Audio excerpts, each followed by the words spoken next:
Dear brothers and sisters in the Lord, ప్రభునందు ప్రియమైన సోదరి సోదరులారా, today's verse for our meditation is taken from the book of Psalms 9:1. ఈ రోజు మన ధ్యానం కొరకు 9వ కీర్తన మొదటి వచనం నుండి తీసుకొనబడింది. I'll praise thee, O Lord, with my whole heart.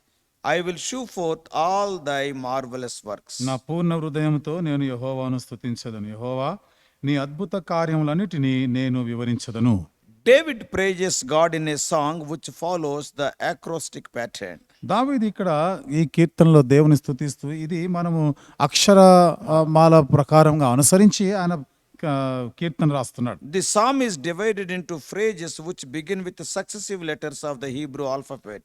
ఈ కీర్తన హెబ్రీ యొక్క ఆ పదాల అక్షరమాల ప్రకారంగా విభాగించబడినట్టు ఈ కీర్తన అంతా చూడొచ్చు మనం. Yeah, the pattern continues through Psalm 10 also. ఈ విధానము ఇది 10వ కీర్తనలో కూడా కొనసాగుతుంది. In this psalm, David promises to praise God for his great deeds. ఈ కీర్తనలో దావీదు దేవుడు చేసినటువంటి ఆ మహా గొప్ప కార్యాలను బట్టి దేవుని స్తుతిస్తానని వాగ్దానం చేస్తున్నాడు. Even including the awesome victory over evil. అంతేకాకుండా ఆ శత్రువు పైన తాను పొందినటువంటి ఆ గొప్ప విజయాన్ని బట్టి కూడా The Lord's eternal justice is to be praised. ఇక్కడ దేవుని యొక్క నిత్యమైనటువంటి న్యాయాన్ని బట్టి స్తుతించాలి. And also David asks for further rescue from those who seek to kill him. అంతేకాకుండా దావీదు తనని చంపాలని చూస్తున్న వారి నుండి నన్ను విడిపించాలని కూడా దేవునికి మొరపెడుతున్నాడు. The passage ends with a prayer for God to remind mankind of his authority.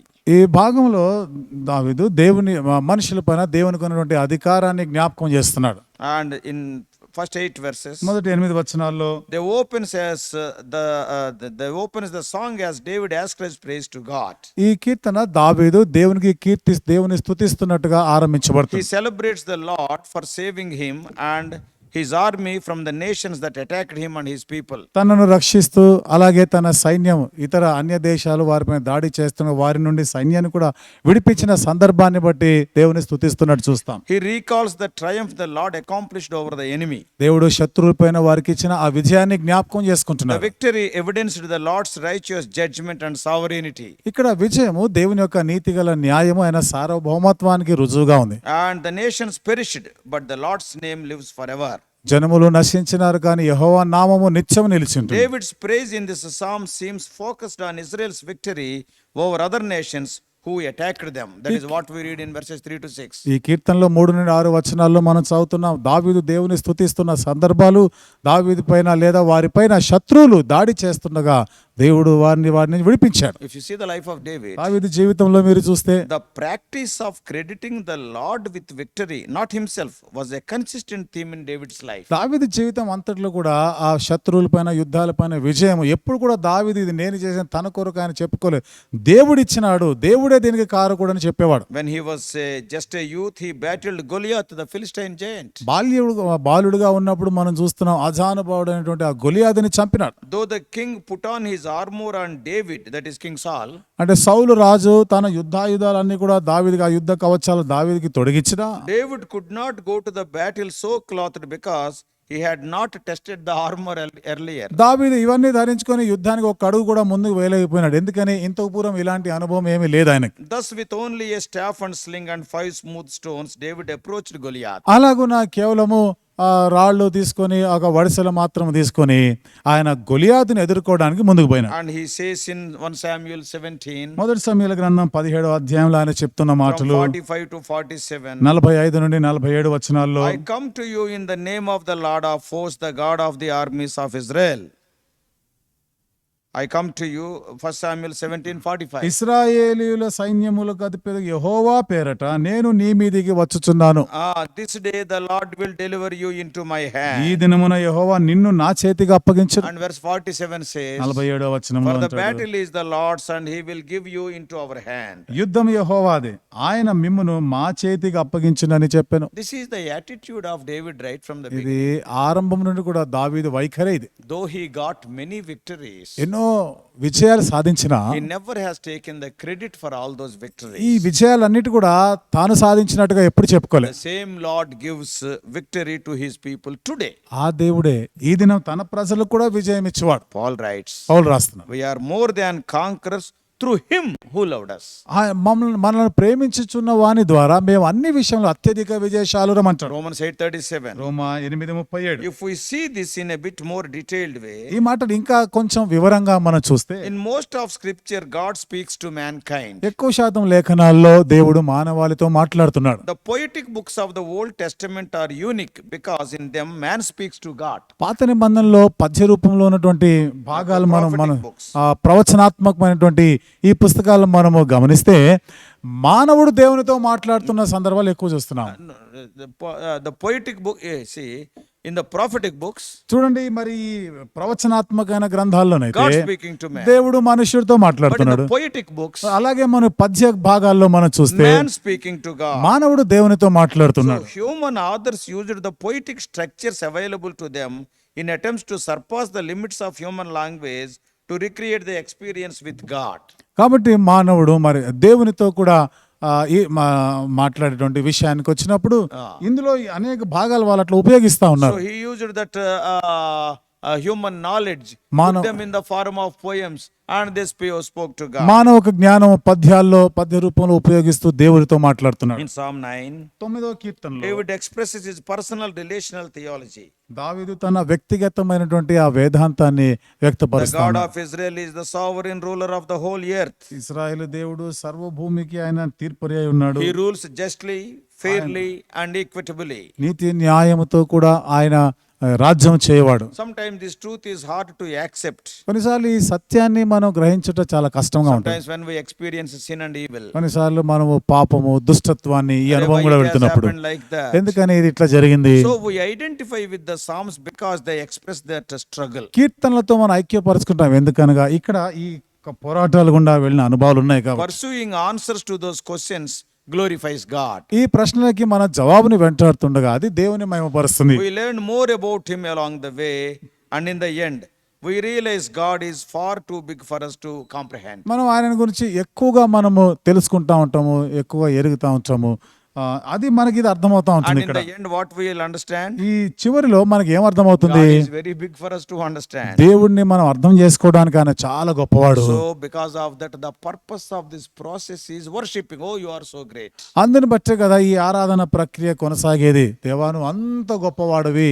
So in verse 1 David says, మొదటి వచనంలో దావీదు అంటున్నాడు, I'll give thanks to the Lord with all my heart. నా పూర్ణ హృదయముతో నేను యెహోవాను స్తుతించెదను. Yeah, this is the essence of what Jesus calls the greatest commandment in Matthew 22. ఇది యేసు ప్రభువు మత్తయి సువార్త 22వ అధ్యాయంలో ఆయన చెప్పిన గొప్పదైనటువంటి ఆజ్ఞ యొక్క సారాంశం. Matthew 22, 36 to 38, what is written? మత్తయి సువార్త 22 36 నుండి 38 వచనాలు ఏమని You have రాయబడింది. to love your Lord with all your might, your strength, and all these things, your heart. నీ పూర్ణ హృదయంతో, పూర్ణ బలముతో, పూర్ణ మనసుతో నీ దేవుడైన యెహోవాను ప్రేమించాలి. That's what David is writing. అదే దావీదు రాస్తున్నాడు I'll ఇక్కడ. give thanks to the Lord with all my నా heart. పూర్ణ హృదయముతో నేను యెహోవాను స్తుతించెదను. Yet the meaning of the praise with all my heart is easily lost to sentiment. అయిన నా పూర్ణ హృదయంతో నేను People ఆయన use it casually. ప్రజలు దీనిని ఏదో సాదా సీదాగా తీసుకుంటున్నారు. We will study this psalm through the lens of what it means to be thankful with all of one's heart. ఈ కీర్తన ఒకని హృదయంలో మరి దేనిని బట్టి ఆయన దేవుని If కృతజ్ఞతలు somebody is telling చెల్లిస్తున్నాడు. that I am worshiping the Lord with all my heart, ఒకవేళ ఎవరైనా పూర్ణ హృదయంతో నేను యెహోవాను స్తుతిస్తున్నానని చెప్తే and you see, let us see what is the meaning. దాని అర్థం ఏమిటిదో మనం చూస్తాం.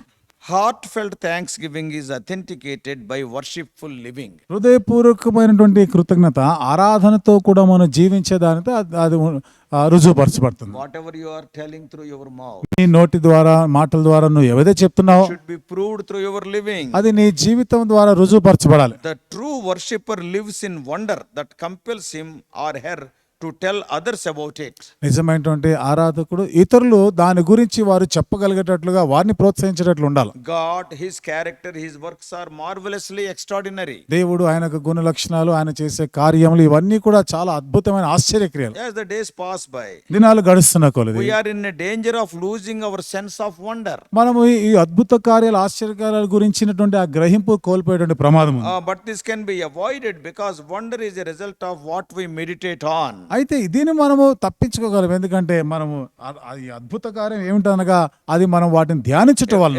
Every day when we meditate them, అనుదినం వాటిని ధ్యానిస్తున్నప్పుడు they will become new every day. అనుదినం అవి మనం నూతనంగా ఉంటాయి. David wonders at how the Most High dealt with his enemies. అత్యున్నతమైనటువంటి సర్వోన్నతమైనటువంటి ఆ దేవుడు తన శత్రువులతో వ్యవహరించే తీరు చూసినప్పుడు ఆశ్చర్యపోతున్నాడు. That's what we read in verses 3 to 6. 3 నుండి 6 వచనాల్లో He మనం not only turned back their influence, but did it so embarrassingly while taking care to uphold those in the right. Not only he has upholded the right people, but he has totally turned back the influence of the bad people. సరి అయిన నీతిమంతులను ఆదుకోవడం మాత్రమే కాకుండా దుష్టులైనటువంటి వారి నుండి ఆయన ముఖం చాటు చేసుకుంటున్నాడు. And God metes out exact justice. దేవుడు అక్కడ సరిగ్గా న్యాయం తీర్చువాడు. So in our context, ఇప్పుడు మరి మన సందర్భంలో we can meditate on how Jesus handled our enemies. యేసుప్రభు వారు మన శత్రువులతో ఎట్లా వ్యవహరించాడో వీటిని ధ్యానం చేయవచ్చు. He rendered the sin nature ineffective and gives us the ability to say no to it. పాప స్వభావాన్ని నిర్వీర్యం చేసి దాన్ని కాదు అనేటట్లుగా ఆయన సాధ్యపరిచినాడు. He puts sin in perpetual ruins. Continually sin cannot have dominion over us. పాపము నిరంతరము మనపైన ప్రభావము చేయలేదు. He can make those who have been marred by sin not only whole but protected.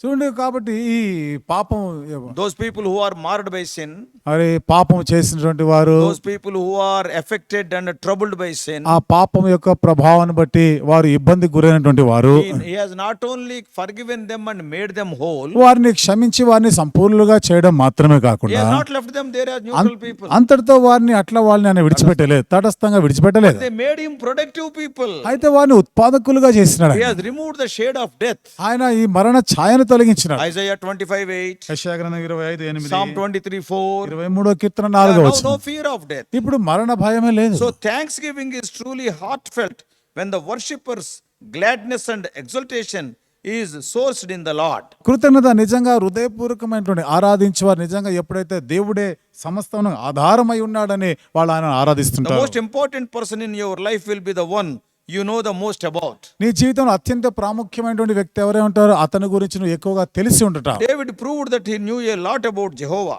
దావీదు యెహోవా దేవుని గురించి ఆయన సంపూర్ణంగా ఎరిగి ఉన్నాడని రుజువుపరిచినాడు. Not only knowing, ఆయన ఎరగడం he మాత్రమే lived కాదు, by that knowledge.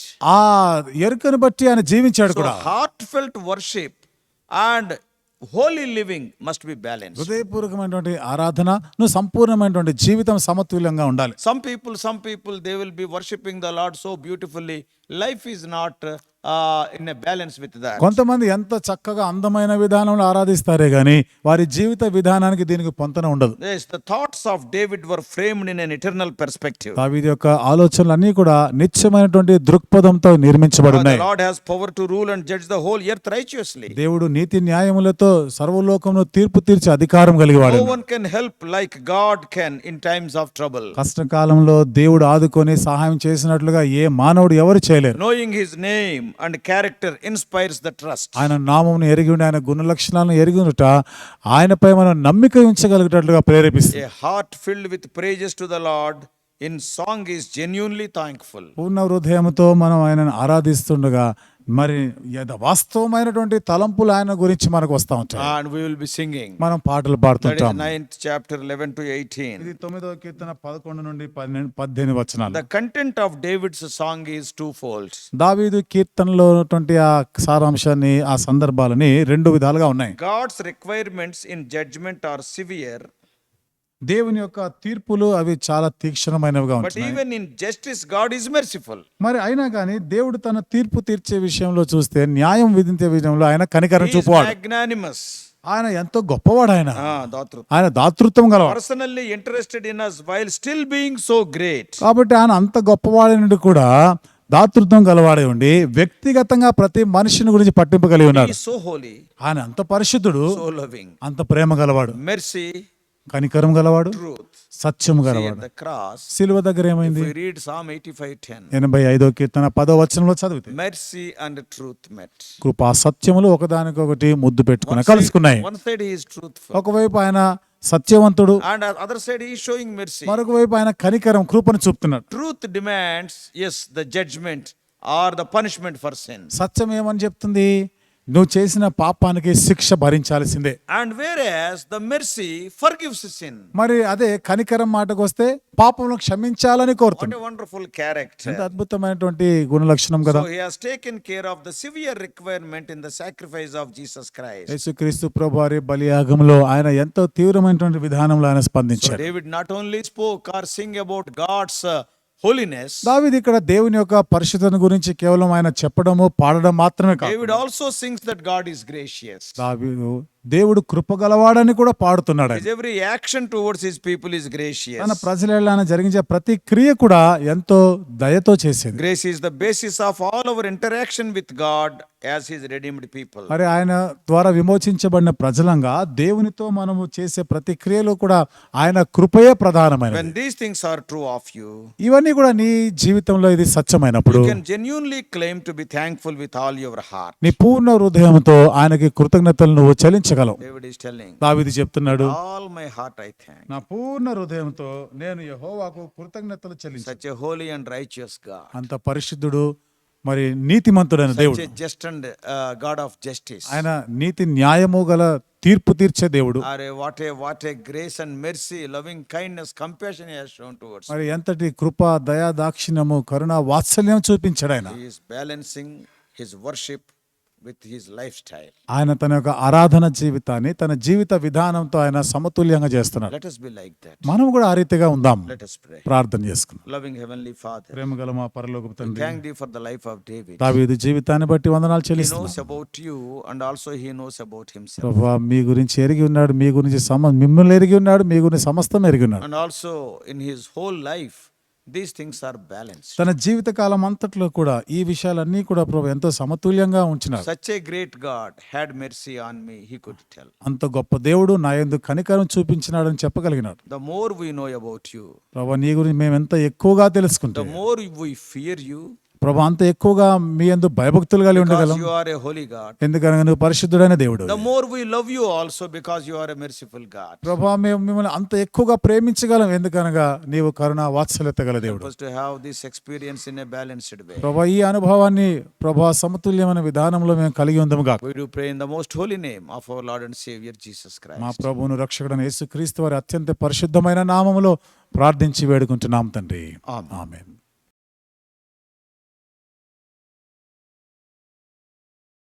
God bless you all. Please subscribe for more spiritual messages on YouTube channel John Victor Hebron.